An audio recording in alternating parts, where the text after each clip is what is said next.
Welcome to The Explainer. Today, we're diving into something pretty intense, China's marriage crisis. It's a system where, for millions of people, the social and economic pressures have basically made the price of love, well, impossible. Just listen to this. A 36-year-old unmarried woman in China said, "I'm like a product on the clearance aisle that no one picks up." Wow. I mean, that really gets to the heart of it, doesn't it? It captures this feeling of despair, this sense that the system has just slapped a price tag on your future and left you behind. And look, this isn't just a feeling. It's a cold, hard statistical reality. Picture this, a matchmaking event in Shanghai. For every single man who shows up, there are 50 women. 50! And this isn't some one-off thing. It's a bizarre but very real situation playing out in China's biggest cities. So this sets up a huge paradox, right? We hear all the time that China has 30 million more men than women. So how on earth can there be this massive surplus of single women in the cities? It just doesn't seem to add up. Well, the answer starts to reveal some really deep cracks in the whole system. All right, let's break this down.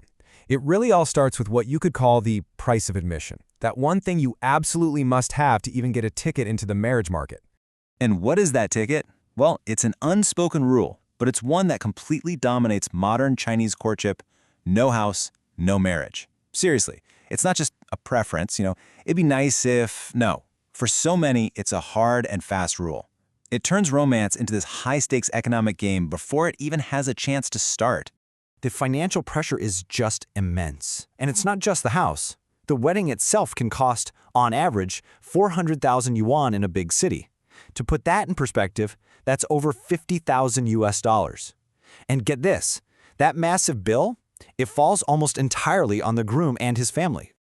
So you can see, this isn't just about a big party to celebrate love. For so many young men and their families, marriage has literally become what some people call a form of legal financial ruin. That's an incredible way to think about it. And this really gets to a core idea here. A house isn't just a place to live anymore. It's become marital collateral. Think about it like this. It's the ultimate screening tool. It's supposed to be this tangible guarantee of a guy's financial stability, his social standing, and a lot of the time it's valued way more than his personality or whether he's actually a good match. So you have to wonder, was it always like this? The answer is no. This is very much a modern crisis. To really get how we got here, we need to take a quick look back.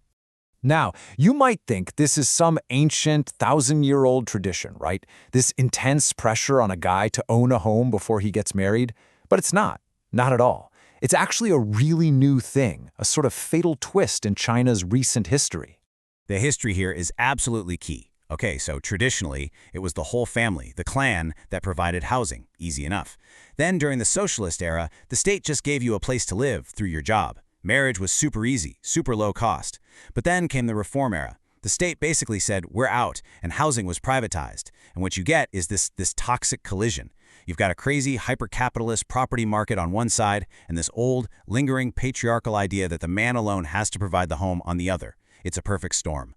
So, this totally impossible system creates that weird paradox we talked about at the beginning. And it's a situation that has a huge impact, especially on the most successful, educated women in China's cities. The ones who are often cruelly labeled shangnu, or leftover women. So again, even though there are more men in the country overall, the marriage market in the big cities is just flooded with women. And the ratios are they're absurd. In Chengdu, it's 43 women for every one man. In Shanghai, 30 to 1. So why is this happening? Well, it's pretty simple. Men who can't afford a crazy expensive city apartment often just leave. But educated, career-driven women stay.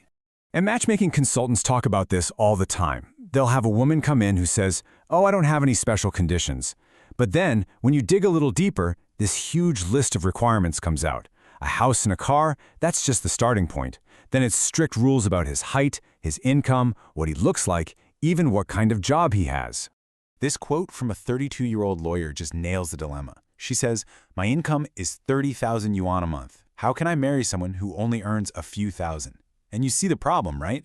For these really successful women, the pool of acceptable partners just shrinks and shrinks. Guys at their level often want to marry younger women, and guys who earn less are either intimidated or just don't meet her standards. It's a catch-22. So, to meet these insane demands, entire families go broke. There's even a name for it, the six pockets phenomenon. Imagine this. You've got 2 parents and all 4 grandparents, all 6 of them, draining every penny of their life savings just for a down payment on an apartment so their son can get married. And when a couple starts their life together with that kind of crushing family debt, is it really any surprise that it's a huge reason not to have kids of their own? Okay, so let's zoom out a bit.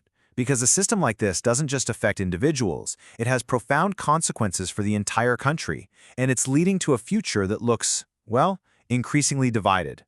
It's actually really revealing when you compare China to its neighbors. Now, South Korea has some similar problems, but Japan, their situation isn't nearly as bad. And a huge reason why is that in Japan, you don't have to own a home to get married. Renting is totally acceptable, plus there's less of a stigma around having kids outside of marriage. China just doesn't really have these social safety valves, these outlets. So what's the end game here? Well, the prediction is basically a demographic doom loop.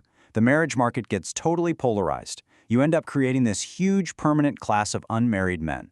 Then, as marriage rates just crater, the birth rates fall to levels they can never recover from. And that in turn means a rapidly aging society, labor shortages, and long-term economic trouble. All of this brings us to the final, and maybe most important takeaway about the true nature of this impossible system. Because at the end of the day, this isn't about pointing fingers. It's not about blaming men for not being able to afford a house or blaming women for having standards that are too high. It's about a fundamental deep-down failure of the structure itself. And that's really the core thesis here. The problem isn't a lack of love or that young people just don't feel like getting married anymore. The problem is that the system itself, this crazy collision of a privatized housing market and old-school expectations, has made the price of admission to family life just impossibly, unattainably high for millions. And that's our explainer. We'll leave you with a final question to think about. When a society's most basic system for forming families starts to completely break down, what comes next? Because the answer to that has huge implications, not just for China, but for all of us.